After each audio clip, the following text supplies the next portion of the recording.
This week on Waterways, the Safe Sanctuaries drill, and wild turkeys' reintroduction into Everglades National Park.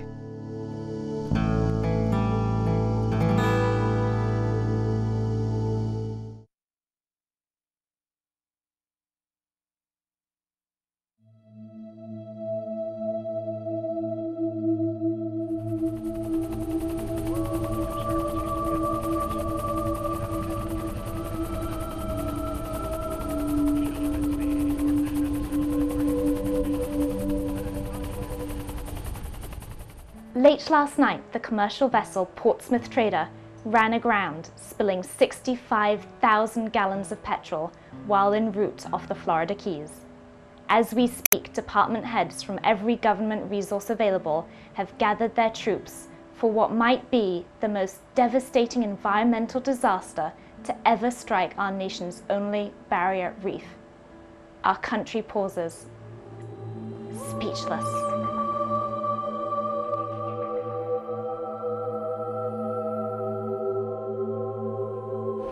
This is a drill, this is a drill. This message is in support of the 2005 NOAA Safe Sanctuaries exercise. This is only a drill. Going on record as the largest combined effort of manpower and resources to ever assemble in the history of the Florida Keys National Marine Sanctuary, this drill encompasses the National Oceanic and Atmospheric Administration, National Park Service Rangers, the United States Coast Guard, as well as Florida's own Fish and Wildlife Conservation Commission, Department of Environmental Protection, and other government agencies.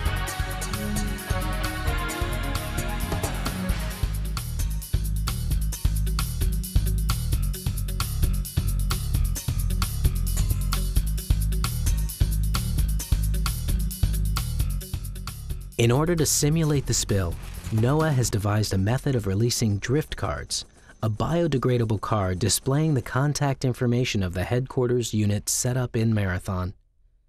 The community is encouraged to report when and where they find a card. This method showed promising results when used in similar NOAA-conducted experiment off of Honolulu, Hawaii.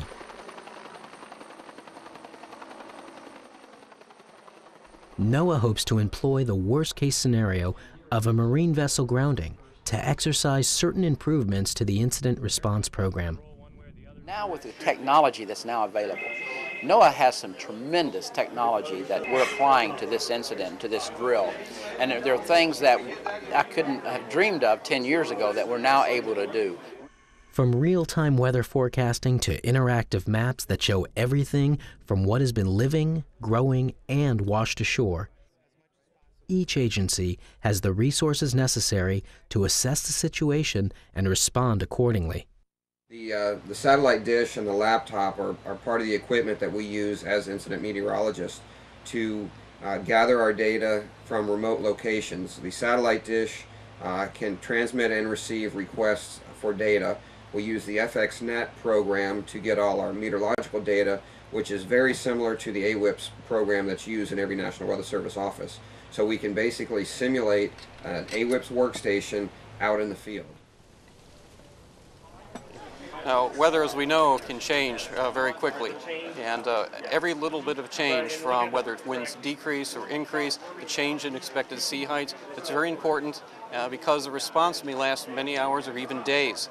And so it's very good to have the weather support here to inform them of those changes, and also for the safety of the respondents, as in addition to the change in how the oil may drift. A drill like this really helps NOAA do what it does best, and that is focus not only on public safety, but also protect the resources that we are in trustee of. Being the trustees of the National Marine Sanctuary, NOAA has years of accumulated knowledge on the affected area and endless concern for how the ecosystem could be shattered by such devastation. When you're dealing with impact to resources in a national marine sanctuary, there's a much higher threshold for the types of injuries that are there. Those areas have been protected by federal statute and sometimes additionally by state statutes. They've been identified as being nationally significant. So we need to let Coast Guard, we need to let the responsible party know that there's a higher threshold for the response. There are additional issues beyond those that are typical for any kind of a response, whether it's an oil cleanup, dealing with a plane crash, whatever that is. There's always a higher threshold when you're dealing with an environmentally sensitive area. A drill like this will help us in the future be better prepared, better able to respond, and to identify any gaps that we see in the coordination that must take place during an event like this. We're building relationships with the locals, with the state. I'm sure the state will have lessons learned as far as what resources NOAA can bring to the table, as well as the Coast Guard. And the relationships of just sitting at the table with the unified command, you just can't measure those. If an actual spill does occur in this area, we're going to be ready. Everyone is given a chance to voice their opinion. A chain of command is set up in 4 groups. Logistics manages resources. Given the resources, planning offers possible ways to proceed. Command executes those procedures. And operations tracks and reports the outcome. Unfortunately, it's not a simple procedure, so the department heads meet frequently to make sure everyone's on the same page. Good morning, everybody. The Portsmouth Trader remains hard to ground. The moving strategy has been modified slightly. It now extends further to the south. A verbal report from the SCAT team was phoned in. This was the team up around the Carysport area. They have surveyed an area of about 130 meters long. There was some oil stranded, less than 10%, basically some tar patties along the rack line or the high tide line.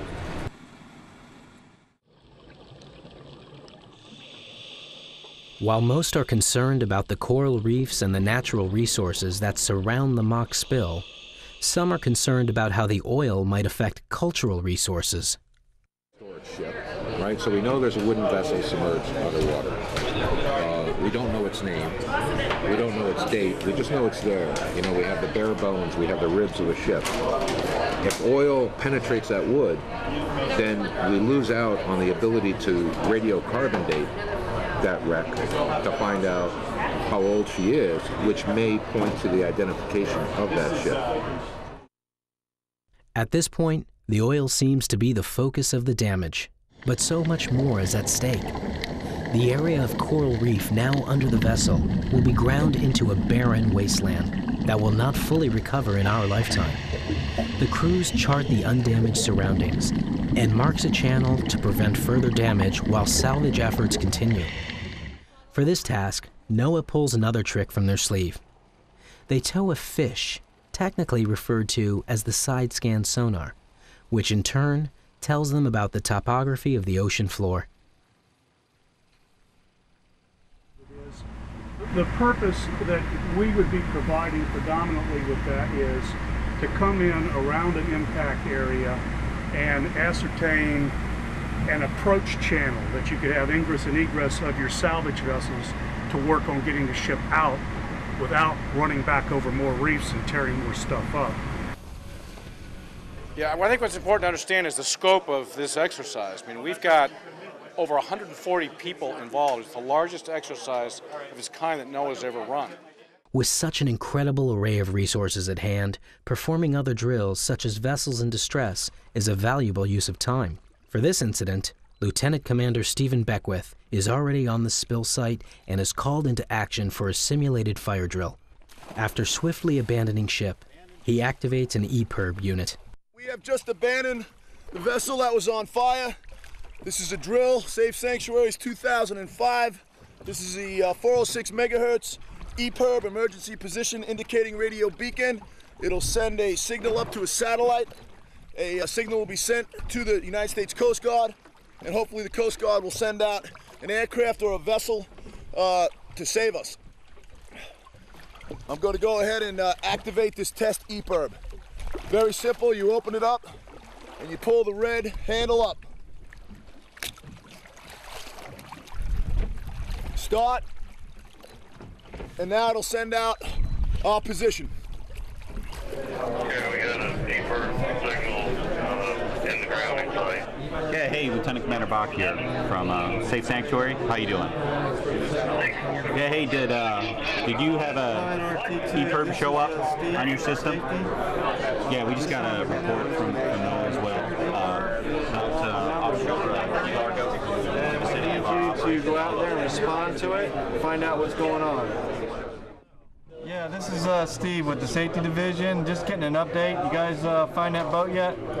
Yes, we found the burning boat. We've got 2 people on board, and we're transporting them to the dock.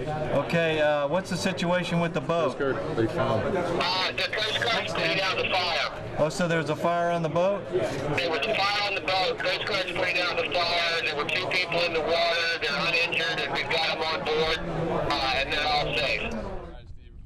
We're the home of America's only living barrier coral reef, the 3rd largest barrier coral reef in the world. And it's a very precious resource. We have over 3 million visitors that come to the Keys every year to enjoy these very precious resources. An incident like this, which has happened in the past, is something that it can be devastating. It can be devastating not only to the environment, but to the economy of the Keys that is driven off of this very important, fragile ecosystem.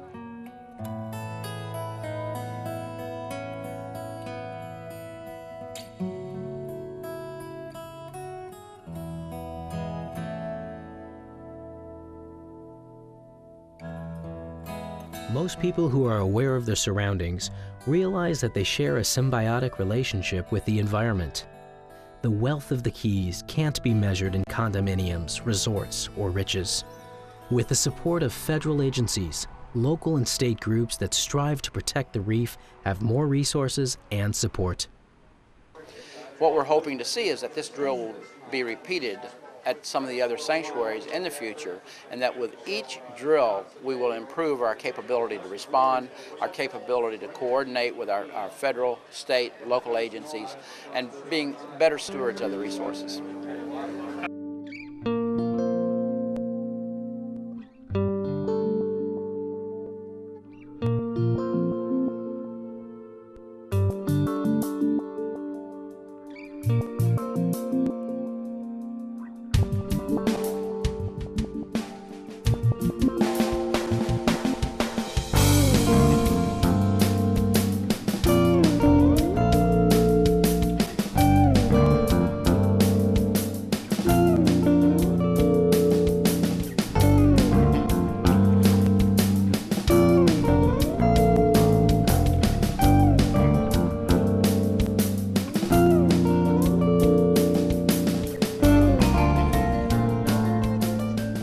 The 90s gave us images of seals covered in black goop resulting from the Exxon Valdez oil spill.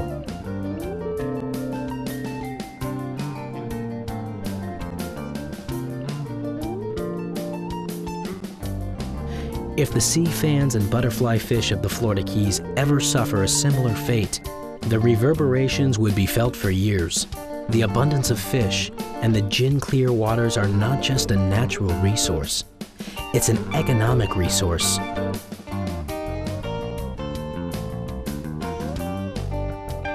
Though projects like the Safe Sanctuary drill consume time and money, the cost for playing catch-up later could prove much higher.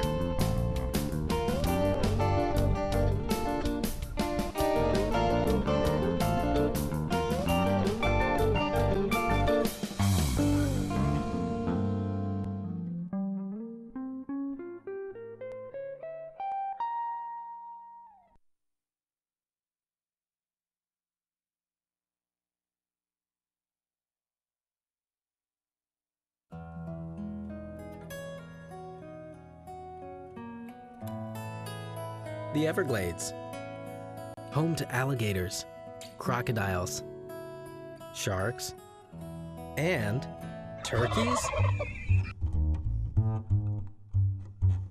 Biologists and resource managers are bringing wild turkeys back to Everglades National Park.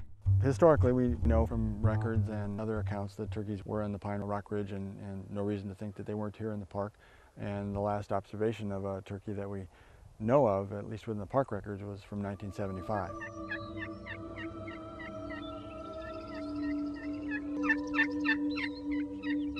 South Florida's turkeys used to roam throughout the sliver of rocky pinelands that runs from Everglades National Park up the east coast of Florida. But the building of houses, roads, and cities ate up the turkeys' pineland habitat. By the mid-1970s, Everglades National Park held the last large chunk of pineland habitat and the last population of turkeys in southernmost Florida. These birds were prey to hunters if they strayed outside of park lands. Eventually, the last few birds in the park died out. But in 2000, a local biologist brought turkey hunting enthusiasts, state biologists, and Everglades National Park together to bring the birds back. The initiation of the project back in late 1999 and 2000, when we had our first reintroduction here, came about because of the initiative and the support that George Dalrymple, a local biologist working in South Florida and also a member of the Homestead chapter of the National Wild Turkey Federation, he came, provided a lot of legwork and a lot of insight, provided information on the historical occurrence of birds here, reasoning why birds would make it here, why they were important to bring back, and helped us a lot in getting support and funds to actually make it happen. Very appreciative of the National Wild Turkey Federation. They've been a big part of one of our cooperators for this project. And they've bought and paid for the transmitters. We put out 10 transmitters on the turkeys we released today, and that was all provided through the National Wild Turkey Federation. 6 years ago, when this project began, biologists needed to find a wild population elsewhere in Florida they could tap into. Fortunately, they were able to find large numbers of the Osceola turkey, a subspecies of turkey native to Florida. Yeah, we're trapping off these private ranches. We're using rocket nets. Rocket nets has proved to be a very good capture technique. It was developed probably in the late 50s and early 60s, and it works very well for wild turkeys. And we're very fortunate in that some of our private ranches will allow us to catch birds off their properties, and that works out very good for us because usually their areas are fairly secure. The turkeys are not as maybe nervous or wary as they might be on other lands. Once we trap the birds, we put them into cardboard boxes. The National Wild Turkey Federation has developed these and designed these boxes specifically for transporting turkeys. Good boy. There goes Gobble. Yeah, man, there goes Gobble. But then in the course of the years since 2000, we have made attempts, particularly in 2004 and 5, to adequately survey by using remote digital infrared cameras on bait stations, using gobbler surveys. The combination of those two techniques tell us or give us some indication of how many birds we still had out here since 2000.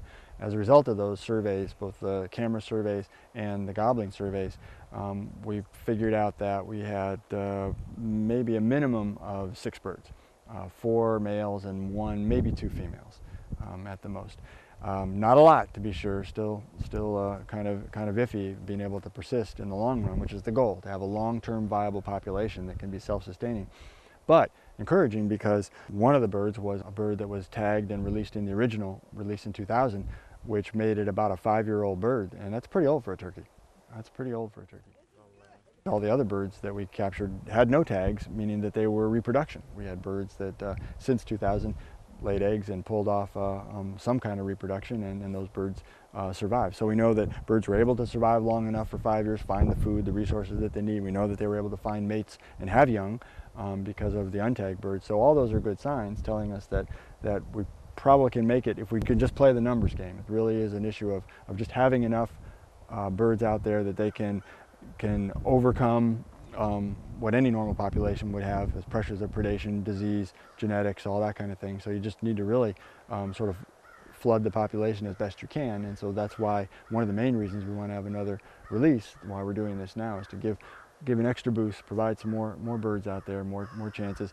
And these birds may indeed have even a better chance than the ones in 2000, because they will encounter, hopefully, birds that are now more knowledgeable about where good resources are. The birds that are out here have some experience. They know where the good roosts are, they know where the food is, and being reasonably gregarious, they'll hopefully find each other, and the birds that have been here, the experienced birds, will help the birds that are novices to find the right resources, to find the good roosts, and hopefully to mate as well.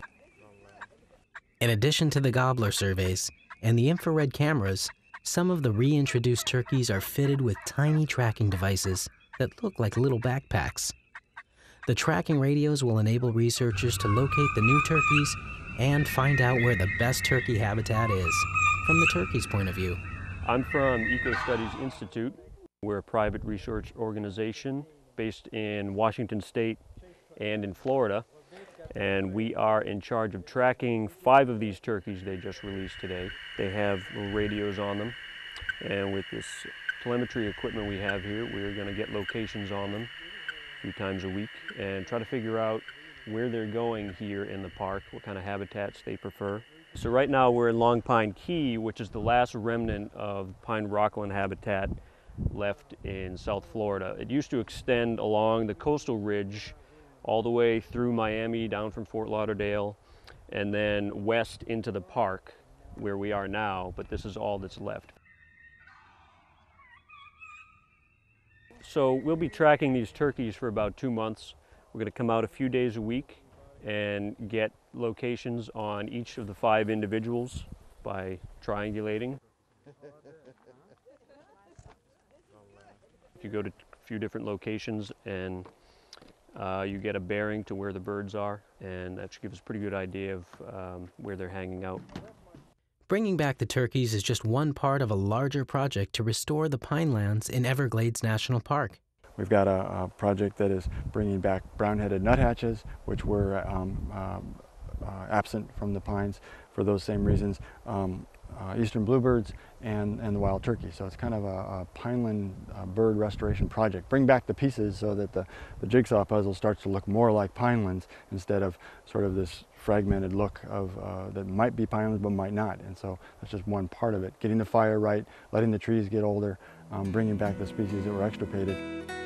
It is accepted that wild turkeys were once an integral part of the Everglades ecosystem. The reintroduction of wild turkeys, which was led by the Wild Turkey Federation, may not have happened without the instigation from Federation biologist George Dalrymple. He came, provided a lot of legwork and a lot of insight, provided information on the historical occurrence of birds here, reasoning why birds would make it here, why they were important to bring back, and helped us a lot in getting support and funds to actually make it happen. It's interesting to note that unfortunately a year ago today, the 5th of January, a year ago, George passed away from a bout of cancer, and here it is a year from his death that we're bringing in yet more birds that are kind of a memorial to George, and they're sort of his adopted children in some way, I think, and I think he'd be pretty happy to see that we're continuing to try and make that come true. The partners in this project, the Wild Turkey Federation, Everglades National Park, and the Florida Fish and Wildlife Conservation Commission, hope to bring back the Osceola wild turkey. Hopefully, the program will also be a lasting tribute to the legacy of George Dalrymple.